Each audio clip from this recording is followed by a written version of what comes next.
আর কদিন পরে সাকিব শিশির দম্পতির ঘর আলো করে আসবে তাদের কন্যা সন্তান। প্রতিটি মানুষের জীবনে সবচেয়ে আনন্দঘন মুহূর্ত এটি, কিন্তু এমন গুরুত্বপূর্ণ সময়ে স্ত্রীকে রেখে দেশে ফিরে এসেছেন সাকিব। যোগ দিয়েছেন জাতীয় দলের অনুশীলনে। প্রথম 2 ওয়ানডের জন্য 14 সদস্যের দল ঘোষণার পর এদিনই প্রথম একসঙ্গে অনুশীলন করেছে পুরো দল। আর সাকিবের উপস্থিতিতে চাঙ্গা ভাব ফিরে আসে অনুশীলনে।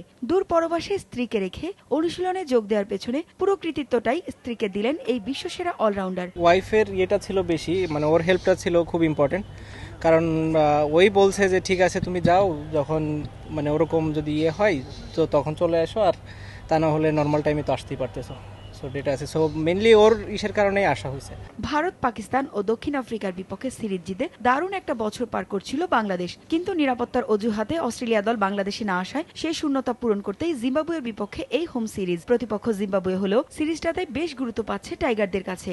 এজন্য অনুশীলনের সময়টা একটু একটু করে বাড়াচ্ছেন কোচ হাতুরু সিংহে। ফ্লাড লাইটের আলোতেও চলেছে কঠোর অনুশীলন। ডেঙ্গু জ্বর থেকে ফেরা মাশরাফি এদিন ব্যাটিং এর পাশাপাশি বল হাতেও ছিলেন উজ্জীবিত। দলের অন্য সবার চোখেও ছিল ভালো কিছু করার প্রত্যয়।